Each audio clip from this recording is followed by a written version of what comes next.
Hello बच्चों, कैसे हैं आप लोग। Welcome back to Sai academy for success. मेरा नाम है मीनाक्षी और मैं आज आपकी लाई हूँ वर्णमाला पार्ट 1। तो चलिए स्टार्ट करते हैं।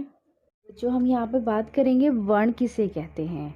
भाषा की वह छोटी से छोटी ध्वनि जिसके टुकड़े ना किए जा सके उन्हें वर्ण कहते हैं। ठीक है बच्चों, जैसे कि अब भाषा भाषा क्या होती है। भाषा यानी कि हिंदी भाषा। ठीक है।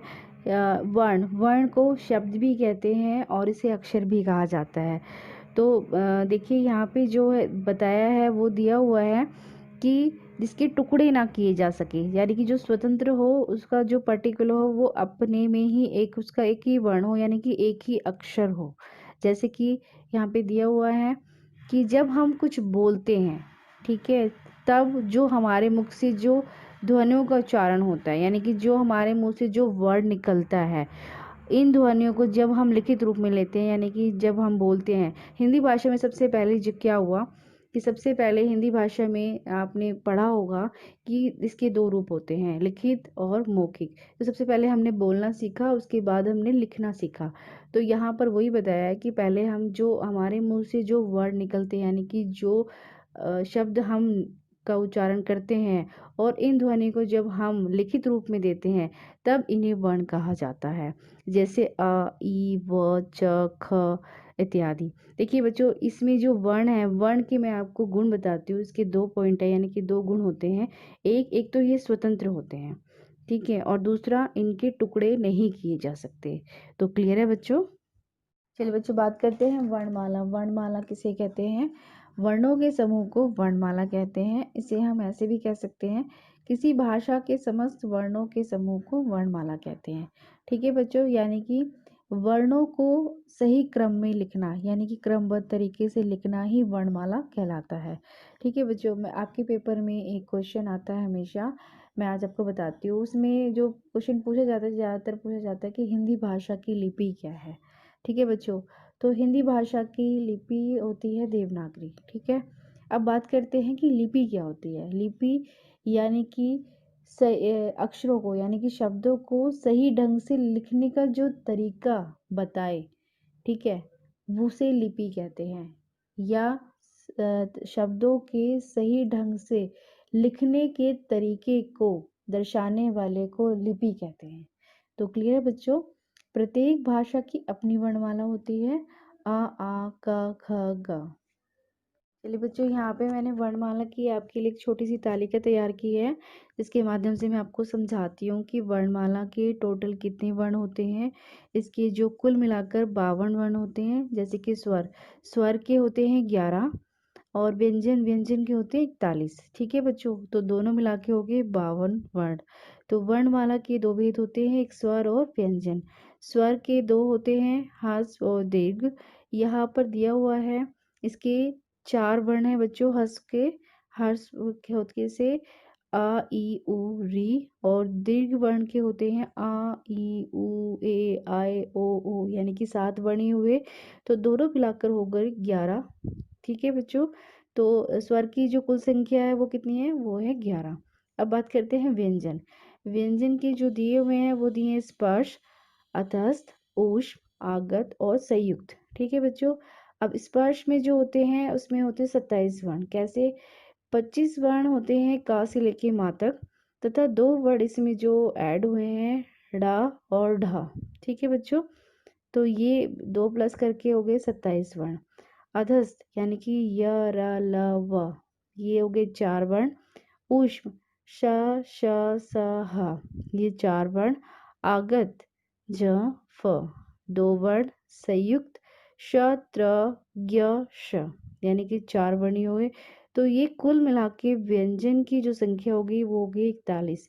तो बच्चों, ये आपकी पूरी टेबल है। इसके अंदर आपको अच्छे से क्लियर समझ आ जाएगा कि वर्णमाला के कितने भेद होते हैं, स्वर के कितने होते हैं, व्यंजन के कितने होते हैं, और वो टोटल मिलाकर कितने होते हैं। तो क्लियर है बच्चों। चलिए बच्चों, बात करते हैं स्वर किसे कहते हैं और उसके कितने भेद होते हैं। स्वर जिन वर्णों को स्वतंत्र रूप से बोला जा सके उसे स्वर कहते हैं।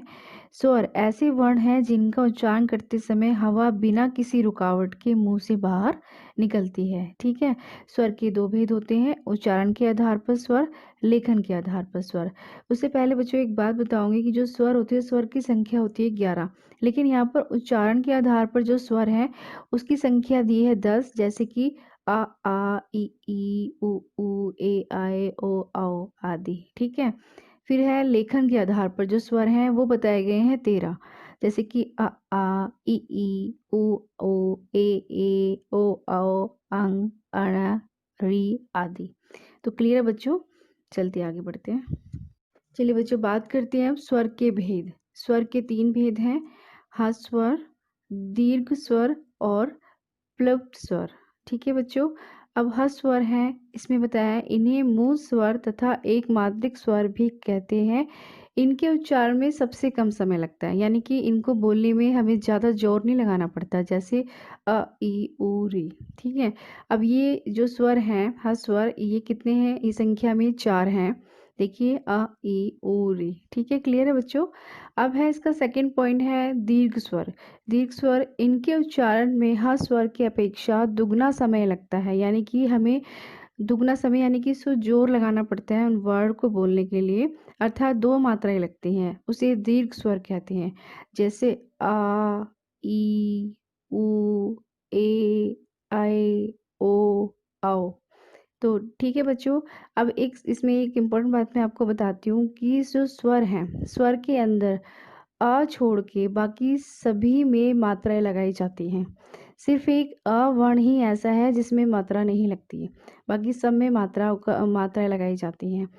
अब ठीक है बच्चों, तो दीर्घ स्वर में कितने वर्ण हो गए, दीर्घ स्वर में हो गए हैं 7 वर्ण, 1 2 3 4 5 6 7, यानी कि आ ई उ आई ओ। ठीक है बच्चों, तो कुल मिलाकर हो गई ये 11 स्वर। ठीक है, तो 11 इनकी स्वरों की जो संख्या होगी वो होगी 11। अब बात करते हैं थर्ड पॉइंट, यानी कि प्लुप्त स्वर क्या होते हैं। संस्कृत में प्लुप्त को एक तीसरा भेद माना जाता है, पर हिंदी में इसका प्रयोग नहीं होता। ठीक है बच्चों, जैसे कि अब जो प्लस स्वर है वो क्या होते हैं, वो ये होते हैं कि जो ह्रस्व स्वर है उसको बोलने में जितना समय लगता है उससे तिगुना समय प्लस स्वर में लगता है। अगर हम प्लस स्वर बोलते हैं, जैसे कि यहाँ पे मैंने दिया है उदाहरण के तौर पे ओ। ठीक है बच्चों, तो जैसे हर स्वर में जल्दी से हम उसको इजीली बोल लेते हैं आ ई उ री। ठीक है, उसका तिगुना समय जो बोलने में जिन वर्णों को लगता है वो प्लुप्त स्वर कहलाते हैं। ठीक है बच्चों, जैसे कि ओम, राम। ठीक है बच्चों, तो ये हो गए हमारे स्वर के भेद। तो ये थे पार्ट 1 स्वर, यानी कि मैंने पार्ट 1 में आपको स्वर के बारे में बताया।